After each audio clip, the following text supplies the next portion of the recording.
In the world of ultralight backpacking, there is a serious conflict over one specific part of a backpack.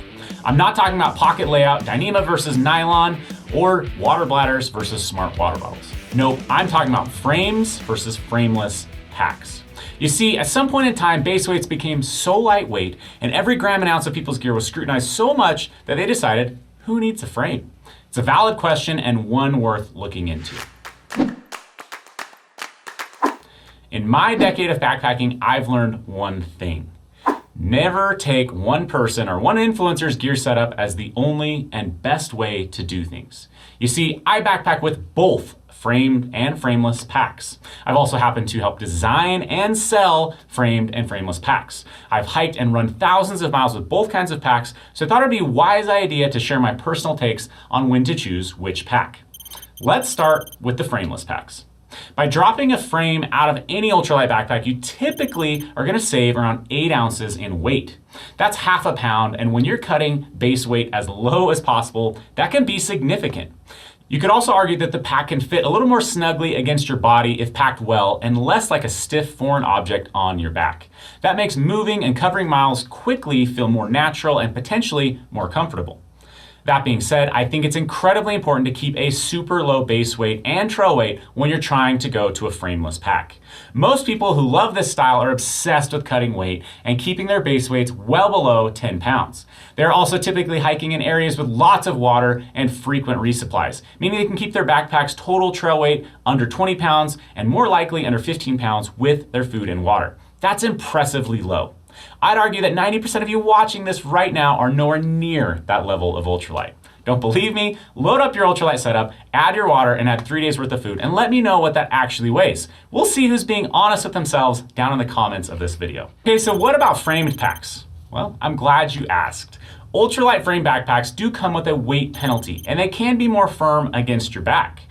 But they can also offer some serious benefits. Typically a good frame backpack, and I'm not talking about some pack with a lousy hip belt and a short 18-inch frame that doesn't even get higher than your shoulders. I'm talking about a frame backpack that can actually transfer the load weight down to your hips and off of your shoulders. A pack like that can provide tremendous comfort over the course of a day on trail.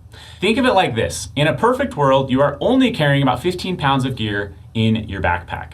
But we don't live in a perfect world. We live in a world of long water carries, long resupplies, and we carry phones and battery banks. And we live in a world where guys like Steven Smith of My Life Outdoors practically shame you for not bringing a chair on trail. Just kidding. We love you and your content, Steven. This is where a frame backpack makes all the difference. Being able to lift the load up off of your shoulders and transfer it to your hips means all-day comfort and happiness. Does that mean that all frame packs are the same? No. There are drastically different sizes, materials, shapes, and weights of frames. Take, for example, the traditional external frame backpack versus the CS40 backpack that we just launched at OV. The CS40 utilizes a curved carbon frame that is 21 to 24 inches tall. The curve gives it a more comfortable connection with your back. The carbon gives it a supple ride, yet strong load carrying abilities, and the height allows it to transfer the weight down to your hips. But what about the weight? Well, the frame only weighs 2 ounces. There is some additional webbing to hold the frame that could add another couple of ounces, but that's pretty negligible. Okay, I've thrown a lot of information at you. Now you're probably wondering, yes, that's all well and good, but what pack do I actually choose? Well, here's how I view it. If your goal is to go really lightweight and you're only going for 2 to 3 days at a time and you plan to cover some serious miles, meaning maximum mobility is required, I'd say go frameless. The Skyline 30 Fast Pack from Outdoor Vitals is a good example to refer to. You can hike with the pack, run with the pack, I actually took this on a recent ultra marathon, and you can have pockets that are close at hand. Plus, it's just enough capacity for about 3 days out there with an ultralight setup.